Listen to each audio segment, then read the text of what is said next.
Hi, this is Mohan Roy, founder of career Path institute. आप सभी का हमारे यूट्यूब चैनल पे स्वागत है। आज हम लोग डिस्कस करेंगे, काफ़ी सारे हम लोगों का चेतना सत्र का मॉड्यूल छूट गया है। तो देख सकते हैं 9, 10, 11, 12, 13, 14, 15 और ऊपर में 16, ये सारे हम लोग एक एक करके कवर करेंगे। क्योंकि आप सभी को पता होगा 2 मई से सेंसस का ड्यूटी चल रहा है और काफ़ी हार्ड वर्क है, तो इस वजह से समय नहीं मिल पा रहा था।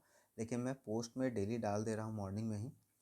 तो जो भी ये चेतना सत्र का देखना चाहते हैं पोस्ट में भी देख ले, और वीडियो थोड़ी डिले से आते रहेगी। तो चलिए शुरू करते हैं। हम सबसे पहले 9 तारीख का, 8 तारीख तक का हम लोगों ने देख लिया था मॉड्यूल को, है ना। सीधे हम लोग 9 तारीख पे आ जाएंगे। पेन का कलर चेंज करना पड़ेगा, ब्लैक हो रखा है अभी। डेट यहाँ पे मेंशन है 9/5/2026। और यहाँ पे आज के दिन में सबसे पहला बात यहाँ पे है गोपाल कृष्ण गोखले के बारे में। इनका जन्म 9 मई 1866 ईस्वी को महाराष्ट्र के कोल्हापुर नामक ग्राम में हुआ था। वे एक स्वतंत्रता सेनानी, समाज सेवी, विचारक और सुधारक थे।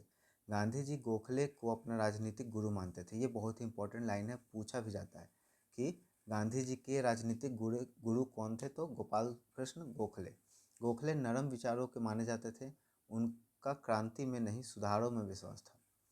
नेक्स्ट है महाराणा प्रताप का जन्म सिसोदिया राजवंश के महाराणा उदय सिंह एवं माता रानी जीवत कुंवर के घर में 9 मई 1540 ईस्वी को हुआ था। उनका नाम भारतीय इतिहास में वीरता और दृढ़ प्रतिज्ञा के लिए अमर है। वे एक अकेले ऐसे वीर थे जिन्होंने मुगल बादशाह अकबर की अधीनता किसी भी प्रकार से स्वीकार नहीं की थी। आज का विचार का बात करें तो मुश्किलें हमें मजबूत बनाने के लिए आती हैं, छोटे छोटे प्रयास ही बड़े बदलाव लाते हैं। कितना अच्छा लाइन है ये। हमेशा लाइफ में हमेशा नए नए चीज़ और छोटे प्रयास करते रहना चाहिए इंसान को। आगे समान ज्ञान का अगर बात करें तो नाथुला दर्रा भारत के किस राज्य में है? सिक्किम में। उसके बाद कंप्यूटर का दिमाग किसे कहते हैं? सीपीयू को। सीपीयू का फुल फॉर्म आप कमेंट बॉक्स में आके ज़रूर कमेंट कर दे, ठीक है। डिस्कवरी ऑफ इंडिया पुस्तक किसने लिखी है? जवाहरलाल नेहरू ने। इंपॉर्टेंट है ये। गोल्डन रेवोल्यूशन किससे संबंधित है? बागवानी और शहद उत्पादन से। साइमन कमीशन भारत कब आया था? 1927 में। उसके बाद रीजनिंग के क्वेश्चन है। देखिए इसमें सीक्वेंस हम लोग ढूंढने की कोशिश करेंगे। 2 से 4, 2 में 4 जुटा तो 6 हुआ, और 6 में 6 जुटा तो 12 हुआ, और 12 में 8 जुटा तो 20 हुआ, ठीक है। तो 2 बढ़ते जा रहा है। 4 में 2 6, 6 में 2 8, 8 में 2 10, तो 20 में 10 जुड़ेगा तो यहाँ पे हम लोग का 30 हो जाएगा, ठीक है। तो 30 यहाँ पे राइट आंसर हो जाएगा। उसी तरह से ए से 2 जोड़ा तो सी होगा, ठीक है। डी एफ, इसमें 3 जोड़ा तो डी एफ हो गया। इसमें 4 जोड़ा एफ जी एच आई जे, जे में 5 जुड़ेगा, के एल एम एन ओ, 5 जुड़ेगा तो ओ आ जाएगा राइट आंसर, ठीक है। भिन्न चुने, कुत्ता, बिल्ली, गाय, शेर। देखिए अलग चुनना है ना। कुत्ता, बिल्ली, गाय, शेर। कुत्ता को पाल सकते हैं, बिल्ली को पाल सकते हैं, गाय को पाल सकते हैं, शेर को नहीं पाल सकते हैं। वो लोग हैं जो पाल लेते हैं, अभी कहीं कहीं पे पाला जाता है, वो अलग बात है। लेकिन पालतू जानवर ही जंगली जानवर है, ठीक। उसके बाद कैट को अगर लिखा गया है DBU, और डॉग को क्या लिखा जाएगा? देखिए सी से 1 बढ़ा डी, ए से 1 बढ़ा बी, और टी से 1 बढ़ा यू, ठीक है। उसी तरह से डी से 1 बढ़ेगा ई, ओ से हो जाएगा पी, और जी से एच, तो EPH, ठीक है। उसके बाद 3 बजे के सुइयों के बीच का कोण कितना डिग्री का? 90 डिग्री का। बहुत आसान था। ये इंग्लिश के कुछ वर्ड हैं, ठीक है, और हिंदी के। गिव का मतलब देना, टेक मतलब लेना, इम्प्रूव मतलब सुधार करना, क्रिएट मतलब बनाना, ठीक है। डिसाइड का मतलब निर्णय करना, फॉरगेट मतलब भूल जाना। अभिलाषा का मतलब इच्छा, संघर्ष का मतलब लड़ाई, अनुभव का मतलब तजुर्बा, कर्तव्य मतलब जिम्मेदारी, परोपकार मतलब दूसरों की मदद करना, उपलब्धि मतलब सफलता प्राप्त करना। एक प्रेरक प्रसंग है जिसे हम लोग देखेंगे। ये महाराणा प्रताप के बारे में है। सन 1576 में हल्दी घाटी के मैदान में महाराणा प्रताप और अकबर की विशाल सेना के बीच में भीषण युद्ध हुआ। अकबर के पास अपार सैन्य ताकत थी, जबकि प्रताप के पास सीमित साधन और मुट्ठी भर वीर राजपूत और भील योद्धा थे।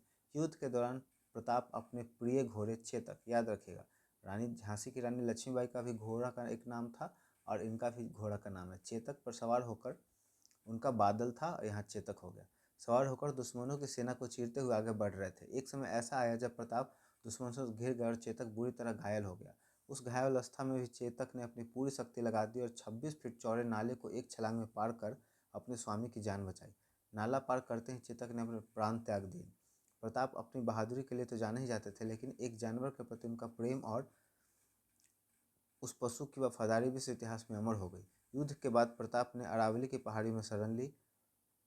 उनके पास धन, भोजन और सेना का अभाव था। स्थिति इतनी विकट थी कि उनके परिवार को घास की रोटियां खाकर दिन गुजारने पड़े। कहा जाता है कि एक बार जब वन बिलाव उनके बच्चे के हाथ से घास की रोटी छीनकर भाग गया तो प्रताप का हृदय विचलित हुआ, लेकिन उन्होंने हार नहीं मानी। मुगल सम्राट अकबर ने उन्हें कई बार प्रस्ताव भेजा कि यदि वे अधीनता स्वीकार कर ले तो उन्हें आधा भारत और अपार धन दिया जाएगा, परंतु प्रताप ने स्पष्ट कह दिया, चित्तौड़ का गौरव और मेरी मातृभूमि की स्वतंत्रता बिकाऊ नहीं है। प्रताप ने जंगलों में रहकर भील आदिवासियों को संगठित किया और गुरिल्ला युद्ध की नीति अपनाई। अपने जीवन के अंतिम वर्षों में उन्होंने चित्तौड़ और मांडलगढ़ को छोड़कर मेवाड़ के अधिकांश हिस्सों को वापस जीत लिया। ठीक है, तो ये बहुत अच्छा इंटरेस्टिंग और प्रेरणादायक कहानी था। आगे बढ़ते हम लोग। 9, 10 से 12 तक का जो कंटेंट था ये सेम रहता है। आगे आज के विचार में, स्वतंत्रता मानव आत्मा की सबसे बड़ी आकांक्षा है। हमें कुछ भी मिल जाए, लेकिन अगर स्वतंत्रता ना मिले ना तो मन बेचैन रहता है। तो कुछ भी जब इंसान पाते जाता है तो फाइनली उसे क्या चाहिए? स्वतंत्रता चाहिए, चाहे वो मानसिक, चाहे वो शारीरिक, या फिर विचारों की स्वतंत्रता जो भी हो, है ना। अब चलेंगे हम लोग करंट अफेयर पर। 2027 में महिला फुटबॉल विश्व कप की मेजबानी कौन करेगा? मतलब किस देश में खेला जाएगा? अफ्रीका। वर्ल्ड सुकर चैंपियनशिप 2026 का खिताब किसने जीता? वू यीचे।